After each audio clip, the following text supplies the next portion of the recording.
Hi, everybody. Al Bernstein here with another one of my quick hits. And on this one, we're going to talk about a fight that I am very excited about. It is the battle between Carl Frampton and Scott Quigg in the super bantamweight division. Two fighters from across the pond. Frampton in Belfast and Scott Quigg in England, Manchester.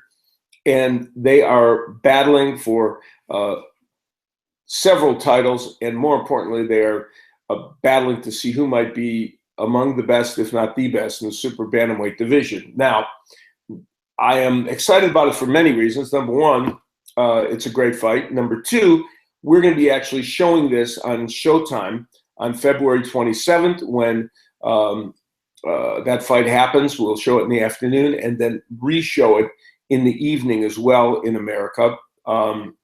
And you may ask yourself, why are you doing quick hits on this fight so right now? You know, the fight's not till February 27th. There's time to dig into it. And then we're kind of in between when the fight was announced and when it's happening. Well, I'm going to tell you, we're early in the year, and I want to talk about this fight kind of as a way of highlighting it, both for the fans and for those people that do the business of boxing. I want to use it as the poster child for everything that's right about boxing and can be right about boxing. We have two fighters in their prime, fighters at 28 years old in the case of Frampton, 27 years old in the case of Scott Quigg. Both have titles, both are at their best, and instead of waiting and further delay the idea of them fighting, they have said, you know what, this fight is one that in the UK and Europe is monstrous and has great interest worldwide. Let's make the fight. And I have nothing but high regard for the people involved in this. Eddie Hearn in Matchroom Boxing, Barry Guigan and his company on behalf of Carl Frampton, and the fighters themselves for making this fight. It's exactly what is supposed to happen in boxing. The American equivalent of this year, I think, is the one that will be held on March 12th when Sean Porter takes on Keith Thurman. Another fight in which we have fighters in their prime getting together to give fans what they want to see. And let me tell you something, in both those fights, whoever loses, assuming there's not a draw in both those fights, whoever loses has not lost because they'll be back. And that's what boxing needs to learn from mixed martial arts, that losses are not the end of the world.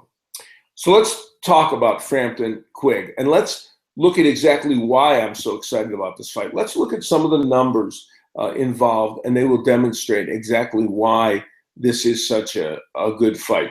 I mentioned they're in their prime. They are both undefeated fighters. They both have power. They both delivered knockouts, and they have experience. You see a little bit more for Scott Quigg in terms of overall rounds, but you can make the case that Carl Frampton maybe has fought, on the grand scheme of things, a few more top-level fighters, but not by much.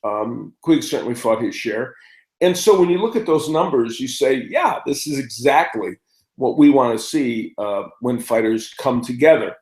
And that's why there was so much excitement when this fight was announced. And as we revisit that press conference, when they got together, when the public knew that these two men were going to get together, it was major news, certainly over in the UK, and I think all around the world, including on this side of the pond.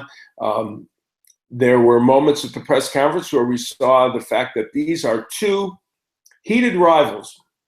You see there Barry McGuigan on the left, kind of stepping in to say, "Okay, boys, let's calm things down." He, of course, is the promoter of Carl Frampton, and to me, that demonstrates the fact that this fight has electricity in it. Now, let's think about what these fighters have done recently, and it has some bearing on how people are starting to view this fight. Carl Frampton, who made his debut in America against Alejandro Gonzalez. This was supposed to be, Gonzalez is a good fighter, but this was supposed to be Frampton's coming out party on this side of the pond.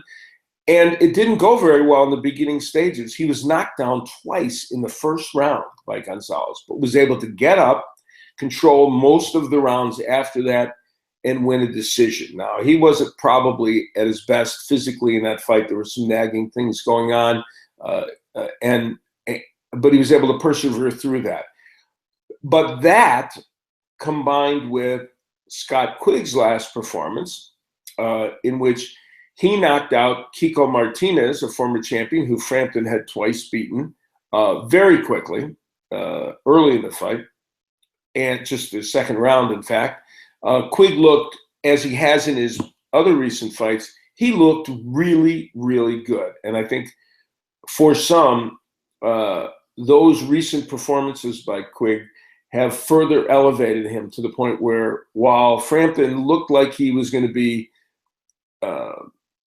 certainly a favorite in the fight and somebody that might have garnered more of the predictions from boxing pundits, now I think people see this as a 50-50 fight. That's the way I see it. And let me tell you something. I was able to go do Carl Frampton's fight when he beat Chris Avalos in Belfast. I did that broadcast for Sky. And it was an amazing experience. The atmosphere was fantastic. The fans were tremendous. And Carl Frampton was brilliant in dismantling Chris Avalos. So I have all kinds of respect for Carl Frampton's ability, as I do for Scott Quigg. I think he is a solid fighter. And the idea of them facing each other in the ring, number one, I think it's going to create a very exciting matchup.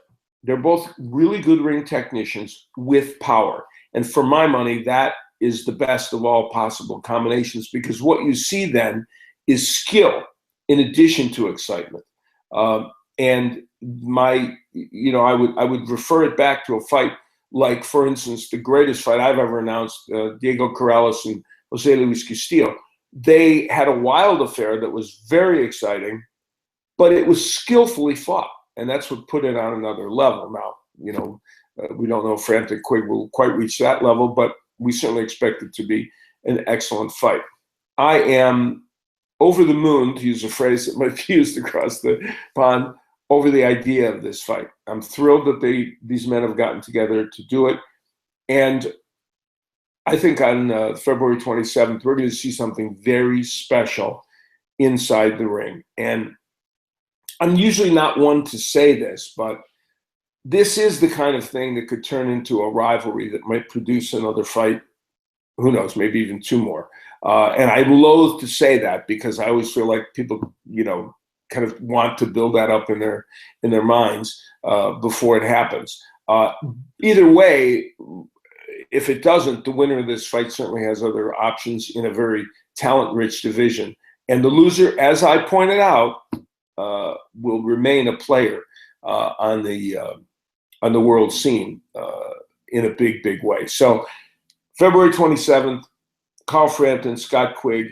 It is a fight I'm looking forward to, and I think it is exactly the kind of fight that boxing needs to show people that it is a sport that wants to entertain people. And it is yet another example of the great fights being made in UK and the great fan interest that is engendered there. So we'll look forward to seeing that one on February 27th.